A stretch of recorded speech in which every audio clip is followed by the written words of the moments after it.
La planeación financiera de nuestra startup debe resumirse en un documento al que vamos a llamar nuestro modelo financiero. En ese documento vamos a resumir lo que creemos que sucede y lo que creemos que va a suceder a futuro con las finanzas de nuestro negocio. Hola, soy Juan Camilo González y soy el docente del curso de Finanzas para Startups. Y en esta unidad que hace parte de nuestro curso, vamos a ver cómo utilizar un enfoque de sistemas para sacar un muy buen modelo financiero para planear nuestra startup. Y además, más adelante, reconoceremos y aprenderemos a calcular los principales indicadores financieros para evaluar la salud de nuestra startup. Empecemos entonces a hablar sobre un modelo financiero. Hemos dicho que estamos trabajando en Excel, aunque también se puede utilizar las hojas de cálculo de Google o también podemos utilizar Numbers si utilizamos Mac y preferimos ese tipo de hojas de cálculos. No importa. Lo importante es cuál es la metodología que vamos a seguir para poder armar los estados financieros básicos de nuestra startup y proyectar esos estados financieros a futuro. Hemos dicho también que el modelo es la herramienta básica de toma de decisiones de cualquier gerente, de cualquier CEO, de cualquier CFO de una compañía. Sin embargo, hay una diferencia muy grande entre un modelo, llamémoslo estático, en donde lo que hago es armar cada estado financiero por separado, y un modelo que utiliza un enfoque sistémico. Ahora, eso que suena enredado es muy sencillo. Un enfoque de sistemas no es otra cosa que entender que podemos armar una hoja de supuestos en donde tenemos unas variables de entrada o unos parámetros que definimos y esos supuestos, esas variables, esos parámetros son los que alimentan un proceso que no es otra cosa que las relaciones que hay en los estados financieros que ya hemos visto son estado de situación financiera, estado de resultados y flujo de caja, los básicos, y que nos llevará a obtener unos resultados que son los que queremos interpretar para, no sé, analizar nuestro negocio, ver si tenemos suficiente efectivo, ver cuál es el valor de un cliente a lo largo de la vida de ese cliente y la relación que tenemos con él en nuestra startup, ver el costo de adquisición de ese cliente. Si nosotros lo que hacemos es coger un Excel y hacer cada estado financiero por separado, no es posible que el modelo financiero no sea lo suficientemente preciso para poder calcular esos indicadores. Y hay una gran desventaja además de hacerlo así. Si tenemos que cambiar algo en los supuestos que estamos haciendo, nos va a tocar cambiar el estado de resultados, nos va a tocar cambiar aparte el estado de situación financiera y nos va a tocar cambiar aparte el flujo de caja. Mientras que si utilizamos este enfoque de sistemas, lo único que estamos haciendo es una hoja de supuestos como la que hemos venido trabajando, en donde podemos cambiar lo que se nos dé la gana. Los parámetros pueden ser qué creemos que va a pasar con la inflación, qué creemos que va a pasar con el dólar, cuántas unidades creemos que vamos a vender, qué crecimiento creemos que van a tener las ventas de nuestros segmentos, cuánto más vamos a pagar por costos o gastos en nuestro negocio. Esas son las variables de entrada y solo ahí movemos, digamos, esos supuestos que tenemos. A esas variables de entrada conectamos nuestros tres estados financieros, el estado de situación financiera, el estado de resultados y el flujo de caja. Y todo lo que movamos allá va a cambiar automáticamente estos estados financieros.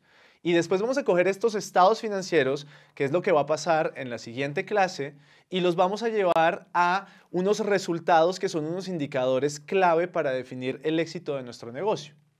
Visto en lo que hemos hecho hasta ahora, es lo mismo que acabamos de decir. Una primera hoja en donde tenemos unas variables de entrada, una segunda, tercera y cuarta hoja en donde están los estados financieros y una última hoja donde tenemos los indicadores. Ahora, para poder utilizar ese mejor modelo que podemos hacer, al utilizar ese enfoque de sistemas, que no es otra cosa que interconectar, entender que el estado de situación financiera hace parte de un sistema que es esa planeación financiera integral que estamos haciendo de nuestro negocio, tenemos que entender cómo se conectan los estados financieros. Hasta ahora hemos estudiado cada estado financiero por separado, pero es el momento de conectarlos y ver si toda la planeación que hemos hecho es correcta, y eso lo vamos a hacer a través del estado de situación financiera. Las conexiones mínimas, básicas, importantes entre los tres estados financieros son las que he subrayado acá. Digo las mínimas porque vamos a ver que hay otras que son igualmente necesarias. El flujo de caja me produce un resultado que es el saldo final de efectivo o de dinero disponible por periodo. Ese saldo final, como lo vimos también en su momento en un ejemplo en la clase sobre flujo de caja, se conecta con los activos del estado de situación financiera y específicamente con el activo corriente. Es decir, de acá voy a traer el resultado del flujo de caja. Lo mismo sucede entre el estado de situación financiera y el estado de resultados. La utilidad del ejercicio o la utilidad neta de un estado de resultados es el valor que yo tomo para llevar al patrimonio en el estado de situación financiera. Sin embargo, hay muchas otras conexiones también entre estos tres estados financieros. Por ejemplo, si yo tengo que pagar unos costos o unos gastos y reconozco el costo o el gasto según también ese principio de causación que hemos analizado en nuestro curso, pero lo dejo de pagar y lo voy a pagar en 2 meses, pues voy a ver que desde pasivos conecto tanto el estado de resultados como el flujo de caja, es decir, tanto el reconocimiento del costo y del gasto como el momento en que salió efectivo de mi negocio para cubrir ese costo o ese gasto. Lo mismo va a pasar, por ejemplo, con los activos en el área de cuentas por cobrar. Si yo reconozco una venta pero estoy vendiendo a crédito, va a haber una diferencia entre los ingresos del mes y lo que realmente me llega en efectivo ese mismo mes. Y esa diferencia van a ser las cuentas por cobrar, es decir, la plata que me deben y que tengo que reconocer. ¿Por qué no lo vemos en la práctica con el modelo que hemos construido hasta ahora? En el modelo que hemos construido hasta ahora tenemos nuestra hoja de supuestos donde están todas las cosas de esa historia que contamos de cómo funciona nuestro negocio. Contamos cuánto íbamos a vender, a cómo íbamos a vender, los 2 segmentos que íbamos a manejar en B2C y en B2B. Contamos cómo calcular los costos, tanto los variables como los fijos de nuestro negocio. Miramos qué otros costos existen y las diferencias entre esos y los gastos administrativos y entre la diferencia también con los gastos de ventas. Miramos qué créditos iban a pedir los socios, miramos qué aportes iban a hacer, qué rondas de inversión iban a levantar en un horizonte de tiempo. Además pusimos una hoja que es el estado de situación financiera, una hoja que es el estado de resultados y una hoja que es el flujo de caja. Y todos estos números salen de la hoja de supuestos. El estado de situación financiera fue el único que hicimos como el estado inicial en el momento 1 de la constitución de nuestra empresa de ejemplo que se llamaba Advisor, esa startup que nos inventamos. Pero lo cierto es que después de que los socios crearon la empresa, empezaron a haber un montón de movimientos, desde los costos, desde los gastos, desde las ventas.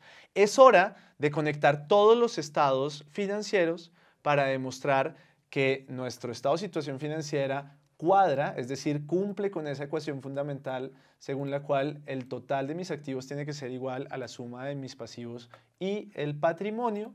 Y voy a traer entonces los resultados de tanto del estado de resultados como del flujo de caja. Miremos entonces en la práctica cómo se hace. Dijimos que el disponible, que ese fue el disponible en el momento 0 de constitución de la empresa, ya no lo vamos a tener ahí en el 1 de agosto. Ahora todo esto lo vamos a hacer en el último día del mes, el último día del mes, el último día del mes. Para esto voy a traer del disponible el valor del saldo en agosto del 18 del flujo de caja, que aquí está. Saldo final del flujo de caja. Esa misma fórmula la puedo copiar y la puedo pegar en cada uno de los demás meses. Y miremos que automáticamente al hacer eso ya tenemos una verificación. La verificación dice que si el activo menos el pasivo menos el patrimonio es diferente de 0, me ponga una X aquí. Eso es lo que dice esta formulita de aquí, aprovechando un truquito con la fuente de Windings. Significa que no está cuadrando el estado de situación financiera. Es decir, todavía no he llegado al punto al que quiero llegar y todavía no puedo sacar ninguna conclusión sobre esto. Miremos entonces las cuentas por cobrar a clientes. ¿De dónde salen las cuentas por cobrar? Una cuenta por cobrar sale de una venta que yo hice, pero que no me pagaron inmediatamente. Lo que es igual a decir que voy a coger las ventas en el estado de resultados totales y le voy a quitar a esas ventas lo que mis clientes me pagaron ese mismo mes, es decir, el efectivo que me entró por las ventas del B2C y las ventas por el B2B. Como no vendí nada en agosto, pues eso es cero. Sin embargo, tan pronto llego al mes de septiembre, pues lo que voy a tener es, necesito coger los saldos de las cuentas por cobrar que yo tenía, voy a sumarle las ventas que hice en el mes de septiembre y voy a restar los pagos que me hicieron efectivamente tanto el segmento de B2C como el segmento de B2B en el mes de septiembre. Y a partir de acá puedo coger esta misma fórmula, copiarla y pegarla en los siguientes meses de mi planeación.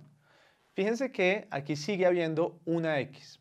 Voy entonces ahora a coger propiedad, planta y equipo y tomo el valor con el que empezó la empresa, que ese sí no ha cambiado, y le voy a sumar en septiembre las nuevas inversiones que yo haya hecho en propiedad, planta y equipo. Hay otra conexión entre el estado de situación financiera y el flujo de caja. Todavía no tengo cerrado mi estado de situación financiera. Vamos con las obligaciones financieras. Entonces, voy a tomar el valor del mes anterior y a eso le voy a sumar los nuevos créditos que tomé en el efectivo generado por financiación y le voy a restar los pagos que haya hecho en ese mes, aquí es en septiembre, los pagos que haya hecho en ese mes por mis créditos. Voy a tomar esa fórmula y la voy a pegar hasta el final de mi planeación financiera. En el capital voy a hacer lo mismo, el capital del mes pasado con las nuevas inversiones de socios o aportes de socios que tenga. Estoy trabajando en septiembre y voy a llevar eso entonces hasta el final de mi horizonte de planeación. Y finalmente la utilidad del ejercicio, que la traigo ¿de dónde? Del estado de resultados, la del mismo mes de agosto. Y si se dan cuenta, ya tengo cuadrado agosto automáticamente. ¿Cómo voy a cuadrar septiembre? Pues la utilidad que yo traía del ejercicio anterior más la utilidad de este ejercicio en septiembre. Y a partir de ahí voy a arrastrar hasta el final. Y cuando libero, se dan cuenta que automáticamente está cuadrado, es decir, el total del activo es igual al total del pasivo y del patrimonio y mis tres estados financieros están interconectados. ¿Qué significa eso? Que a partir de ahora yo solo voy a mover la hoja de supuestos. Y si digo, por ejemplo, que voy a crecer un 10% mensual de ventas, pues automáticamente todo cambia en mis estados financieros y no tengo que mover nada más dentro de mi modelo. Esto es un modelo con enfoque de sistemas. Esto es lo que hemos aprendido a hacer hasta ahora en nuestro curso de Finanzas para Startups. Este contenido hace parte del curso de Finanzas para Startups de Platzi. Si quieres entrar al curso, haz clic aquí. Si además quieres ver más contenidos como este, puedes hacer clic acá. Y si quieres suscribirte al canal de Platzi, no dudes en hacer clic aquí abajo.